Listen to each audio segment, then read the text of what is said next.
Good evening and welcome to this special edition of 30-Minute Reviews. I am Adam. We are here on the second day of Star Wars Celebration. It's Saturday of Star Wars Celebration and we got a bunch more news today. So we're going to talk about that quickly because it is 10:40 at night and I am very tired and I'm not at Star Wars Celebration. I was watching the Ranger game until which point as it was the point of no return. And I'm just like, fuck it. I mean, look, at this point, they're winning 5-2. I think the game is safely in hand halfway through the third period. So we'll record this now as we go. So, we have some cool new things coming. Number one, there's some news about the High Republic. There are two new ongoing comics coming from the High Republic era, both of which will be produced by Marvel Entertainment, not by Dark Horse, which Dark Horse had a cool Vader comic, Tales from Vader's Castle, that was pretty cool. I preferred the Marvel Studios fare for the High Republic over the Dark Horse fare. So, just a point of personal preference, I think this is a better choice. Logistically, I'm surprised it wasn't always the case, because, Disney owns both Star Wars and Marvel. It's probably cheaper to not have to split the money as much with your own other sub-company. So that's one of the big things. There's also a Yoda ongoing comic coming, which is cool. I didn't read the full article about it, but if it's Yoda in the High Republic, that would be really interesting, or Yoda in the regular Republic era would be cool too. The most interesting news of the day comes from the Ahsoka panel, and also we got some stuff from a new TV show we didn't know was happening, but will likely take the place that Visions had in September of this year. Let's talk about the Ahsoka panel first.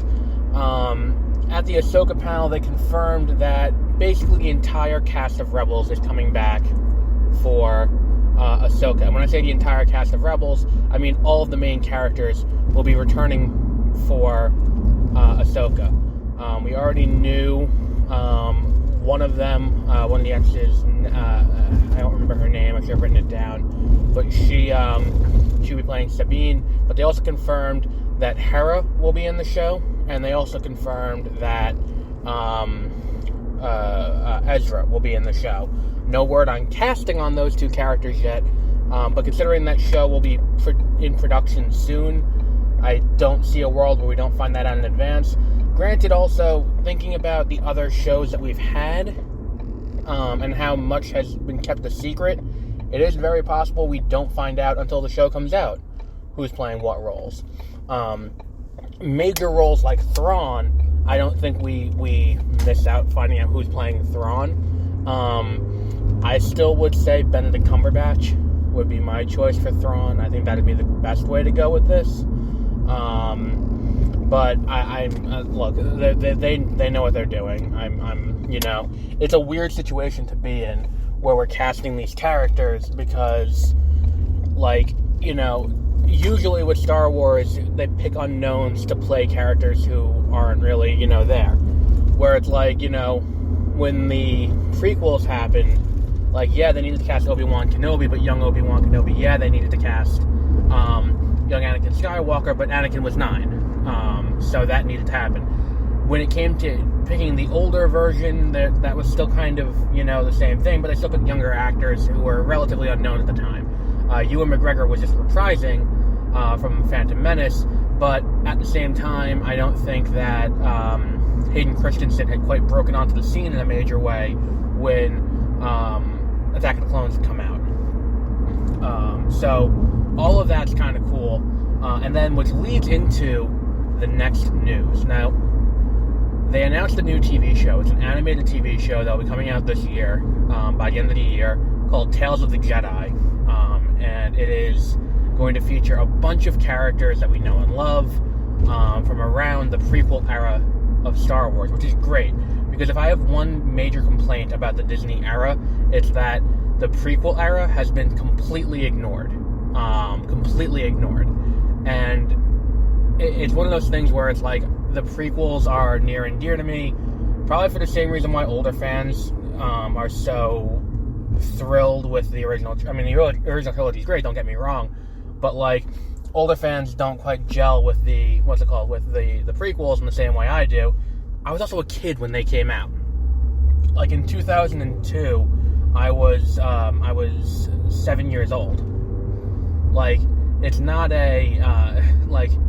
it's not exactly something where it's like I'm not, I was a kid when they came out, so naturally it kind of sticks with me, and anything prequel related I'm going to be thrilled about.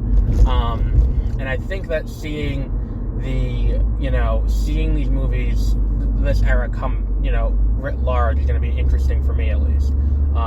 And they showed some concept art where, Dooku's back for this, but it's Dooku before he left the Jedi Order, which is going to be awesome. There's, who was the other one that was there? There is, Yaddle in action. Mace Windu is there. Qui-Gon Jinn. All of these mainstay characters who really had very little, not too much to do besides serving their purpose in episodes 1, 2, and 3, but it will be interesting to see these characters get fleshed out a little bit more.